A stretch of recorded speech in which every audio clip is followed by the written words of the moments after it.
तो solution chapter में ही next topic हम लोग कंटिन्यू करते हैं, सॉल्युबिलिटी। किसी भी सब्सटेंस की सॉल्युबिलिटी वो मैक्सिमम अमाउंट होती है जो किसी भी स्पेसिफाइड अमाउंट ऑफ सॉल्वेंट में at a specified temperature dissolve हो जाए। किसी भी सब्सटेंस की solubility temperature, pressure, nature of solute और सॉल्वेंट पर डिपेंड करती है। एक जनरल कॉन्सेप्ट सॉल्युबिलिटी में ये है कि लाइक डिजॉल्व लाइक, जो जैसा होता है उसी में डिजॉल्व करता है। यहाँ पर सेंस सोल्यूट सोल्यूट इंटरएक्शन और सॉल्वेंट सॉल्वेंट इंटरएक्शन के बीच का है। अब दो टाइप की सॉल्युबिलिटी हमको कवर करनी है। Solubility of a solid in a liquid.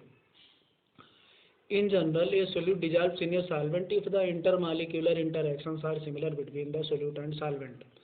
तो सोल्यूट और सॉल्वेंट तभी आपस में एक दूसरे को मिलकर सॉल्यूशन बनाते हैं जब उनके बीच में सिमिलर इंटरएक्शन होते हैं।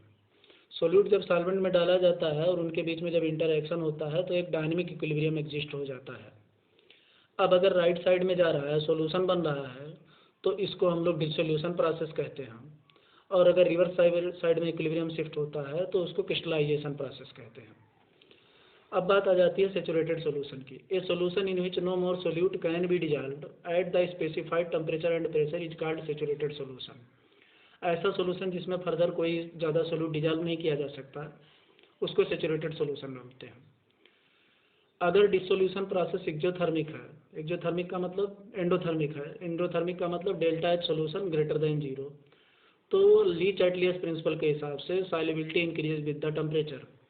और अगर ये एक्जोथर्मिक प्रोसेस है तो ली चैटलियस प्रिंसिपल के हिसाब से solubility decreases with increase in temperature, क्योंकि ली चैटलियस प्रिंसिपल ये कहता है कि इक्विलिब्रियम कांस्टेंट की वैल्यू एंडोथर्मिक रिएक्शन के केस में टेम्परेचर बढ़ाने पर बढ़ती है तो ज़्यादा प्रोडक्ट फेवर करेगा, और एक्जोथर्मिक रिएक्शन के केस में टेम्परेचर बढ़ाने पर घटती है तो कम प्रोडक्ट बनेगा, रिएक्शन बैकवर्ड साइड में फेवर करेगा। जहाँ तक बात है सॉलिड की लिक्विड में सॉल्युबिलिटी की, तो सॉलिड और लिक्विड दोनों ही हाईली इनकम्प्रेसिबल होते हैं, तो प्रेशर का कोई बहुत खास इफेक्ट नहीं पड़ता है, या फिर हम ये कह सकते हैं कि effect of pressure in case of solubility of a solid in a liquid can be neglected. Solubility of a solid, solubility of a gas in a liquid. अब हम नेक्स्ट टॉपिक डिस्कस करेंगे कि किसी गैस की liquid में solubility क्या होती है। तो solubility of gases increases with increase in pressure. किसी भी गैस की लिक्विड में सॉल्युबिलिटी प्रेशर बढ़ाने पर बढ़ती है। Henry was the first to give a quantitative interpretation between pressure and the solubility of a gas a liquid solvent which is known as Henry law. Henry ने शुरुआत में बहुत काम किया और इसी चीज़ को हेनरी लॉ कहते हैं। हेनरी लॉ ये कहता है कि the solubility of a gas in a liquid is directly proportional to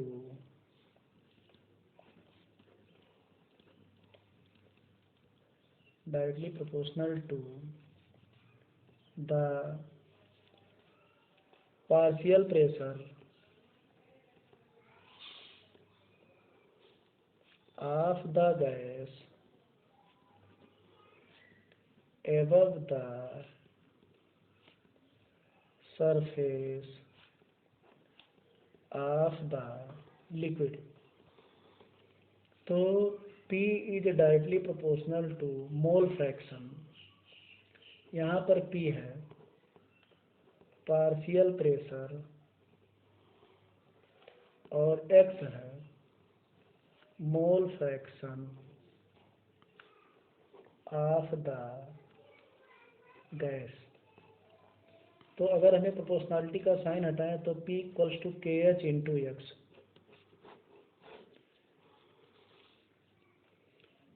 for the same gas at the same temperature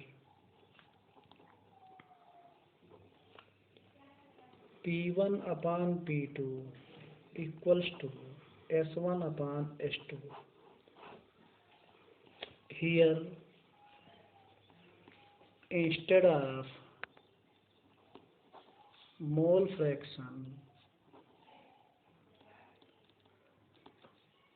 solubility, that may be concentration or gram per liter can also be considered.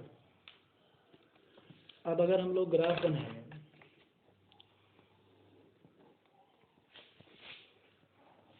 तो अगर इस axis पर x gas है, mole fraction of gas,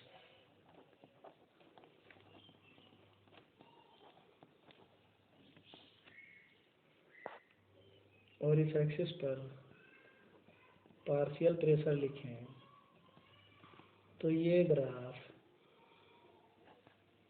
इस type का जाएगा, P equals to के H into x, जहाँ पर यम जो होगा वो स्लोप होगा और स्लोप जो होगा के एच होगा। यहाँ पर के एच हेनरीज लॉ कांस्टेंट होता है। अब एक बहुत इंपॉर्टेंट प्रॉपर्टी ये आ जाती है कि at a given pressure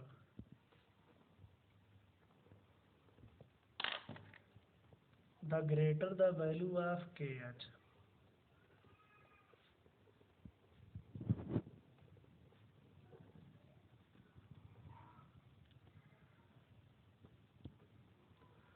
lower is the solubility of the gas in the liquid. Value of KH increases with increase in temperature. That is the reason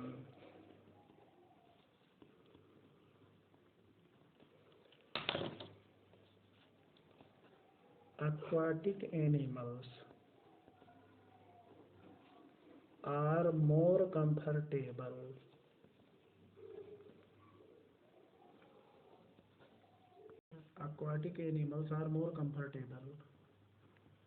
in colder water than in warm water because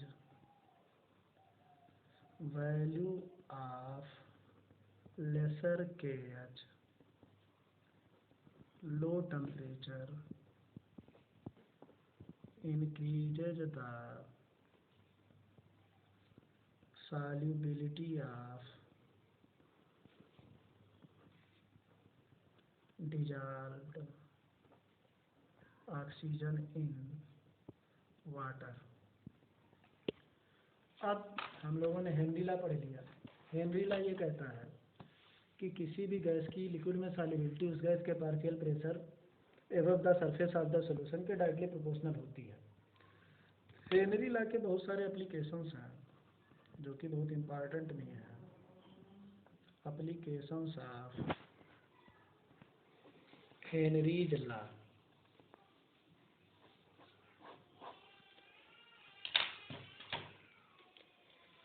Soft drinks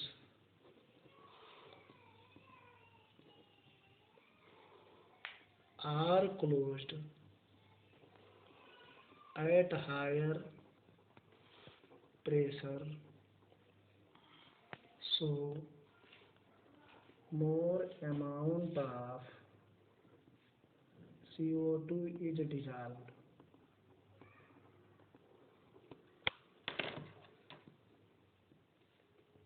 दूसरा example है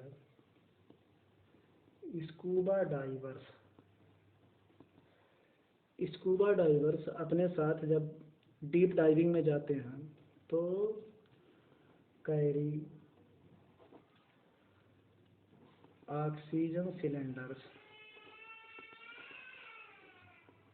with them during diving. तो जैसे जैसे नीचे जाते हैं blood stream में gases की सॉल्युबिलिटी बढ़ती जाती है। As going down pressure increases results in increased solubility of gases in bloodstream। और जब ये ऊपर ऊपर आना स्टार्ट करते हैं तो when they start to come to surface, this solubility decreases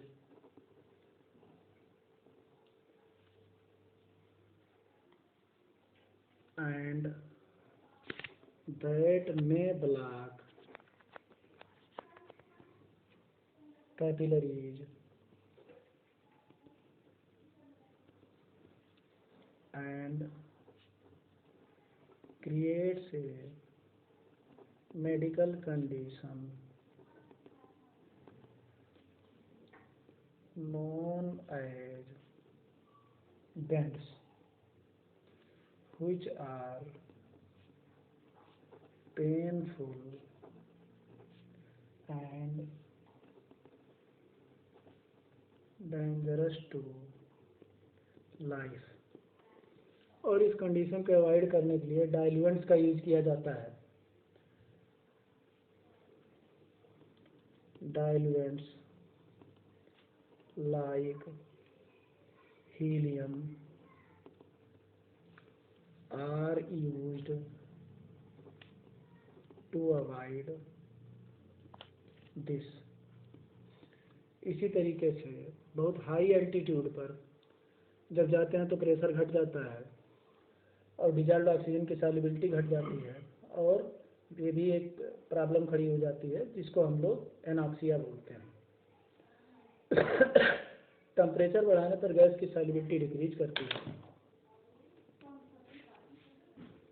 effect of temperature, solubility of gas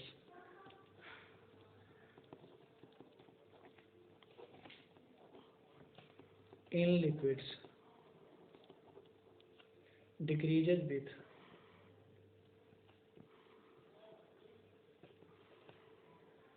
rise in temperature because dissolution of gas is an exothermic phenomena